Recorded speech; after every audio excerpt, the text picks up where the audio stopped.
Welcome back, Alpha Hunters. Hopefully, you're having a very tubular Tuesday.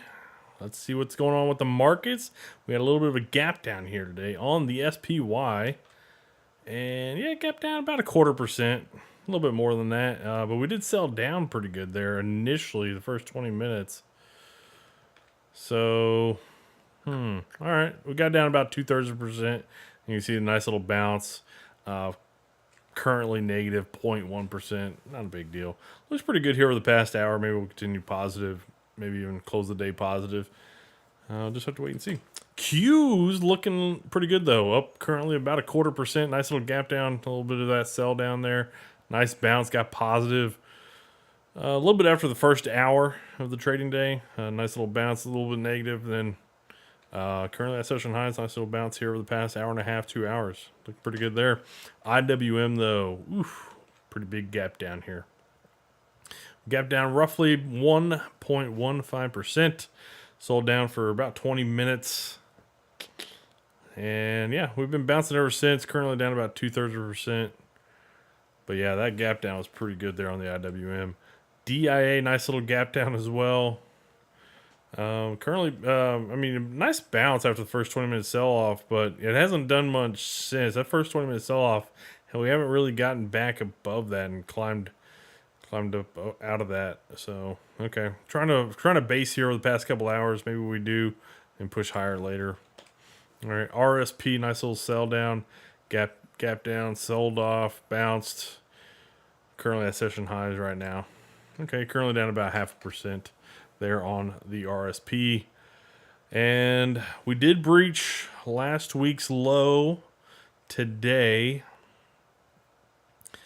And we did that pretty quickly and bounced, so maybe that's enough to kind of carry it forward going into tomorrow and maybe the second half of the week. So we'll just have to wait and see there. DIA, nice little lower hammer kind of coming in right there. All right. Currently down about 0.5%. Okay. IWM has continued negative. That huge gap down.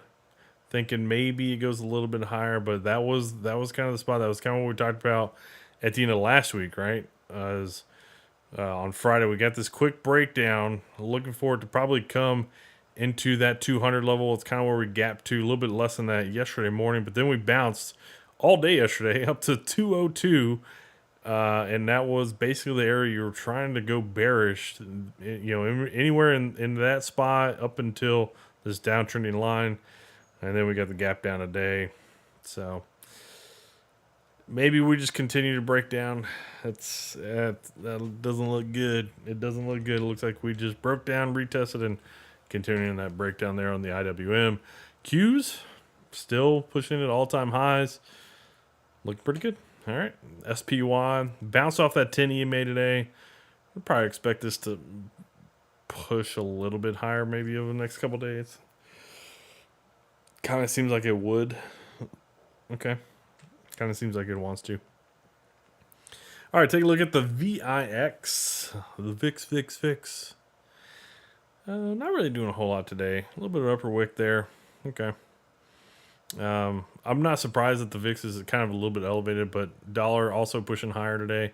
So we do get the FOMC meeting tomorrow, so we'll get interest rate decision tomorrow.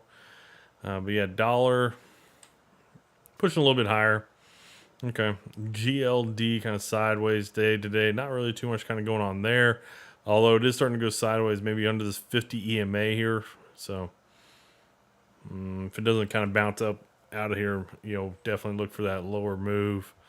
Maybe down, to this 100, which is currently around like 205, 206.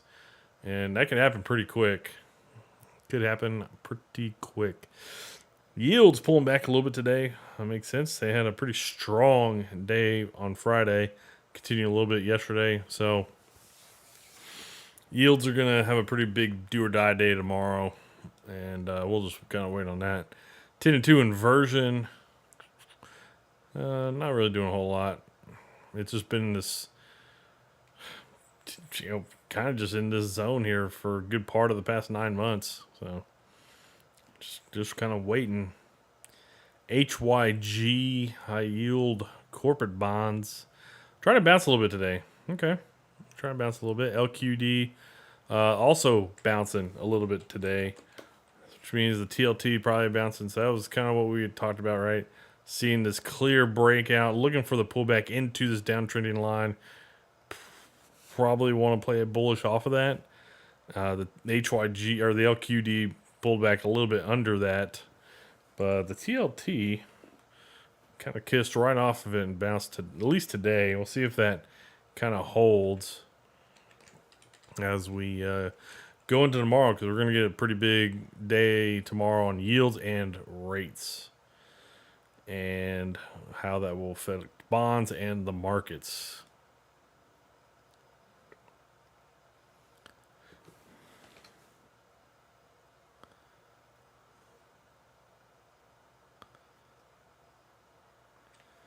All right, taking a look at that sector rotation on the day.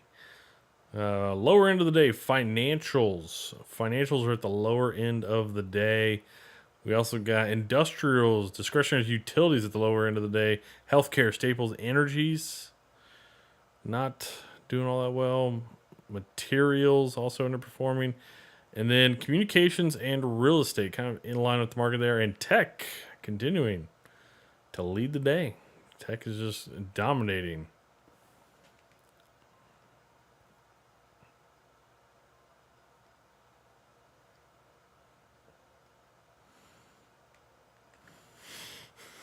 And if we take out the gap, what does it look like? Tech, big intraday buying coming in on tech, XLK.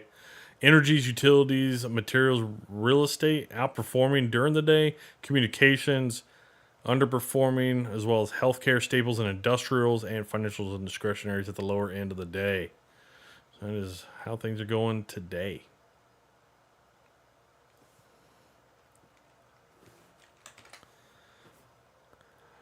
Okay, so talking about AAPL, we got the Apple event yesterday, WWDC.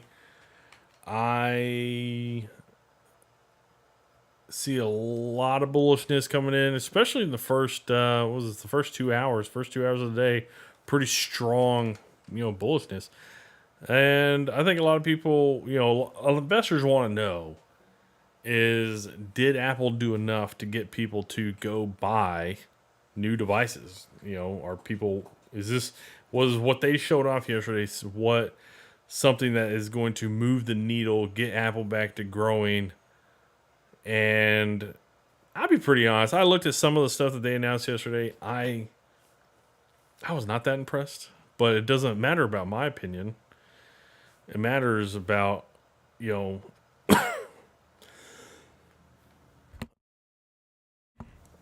are they, what they showed off, is that going to get, people upgrade devices? Like that's where Apple makes their money. They, if they upgrade devices and sign up for services.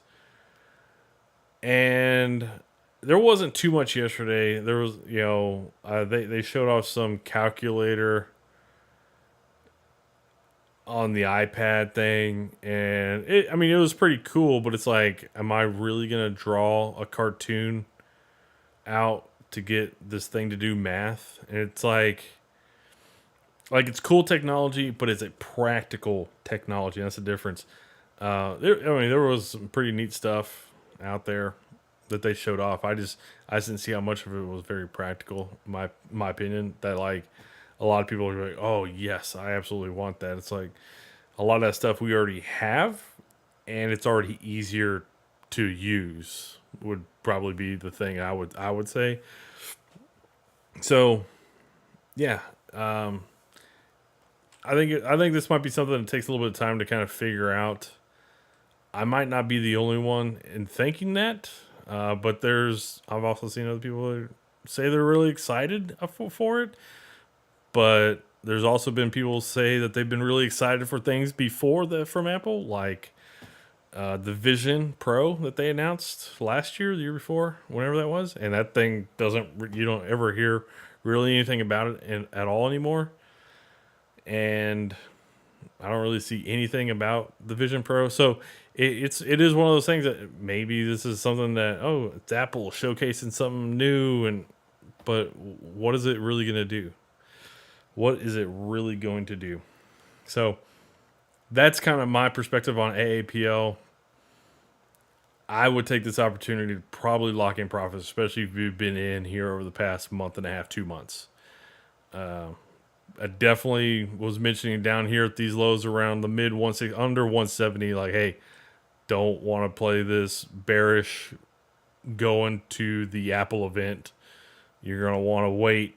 People are going to get hyped. They always get hyped at Apple events. They always show off something. Apple's great at selling product. That's what that's what they do, right? They sell product. Like they're really good at it. And yeah, that's just kind of my perspective on AAPL. I would take the opportunity to lock in profits. So, anyways, that's the AAPL side of things today. As far as what else is kind of going on in the market today, there's not a lot, and we might just call it there because tomorrow and Thursday will probably be somewhat much more important days. Tomorrow we're gonna have Fed Day, and it will be busy, I'm sure. And then Thursday we'll get some follow up from Fed Day, and then obviously tomorrow morning we're gonna get CPI data, as well as on Thursday we're gonna get PPI data. So Wednesday, Thursday are gonna be kind of some important days on trading, and yeah, we can just kind of keep it quick, keep it light today, because I'm sure we'll have plenty to talk about tomorrow and plenty to talk about on Thursday. So, hunters, if you don't really have anything, I don't really have anything either. We can quickly look around the market. We got a lot of red out there. I mean, AAPL is the one that's holding things up. And they're up 6%. So, outside of that, there's quite a bit of red out there. And yeah, I mean, it's just yeah, we're not really, we don't really have a lot. It's just there's a lot of Apple news out there from their AI conference yesterday, but other than that, not too much kind of going on. Alrighty, Alpha Hunters, have a great rest of the day.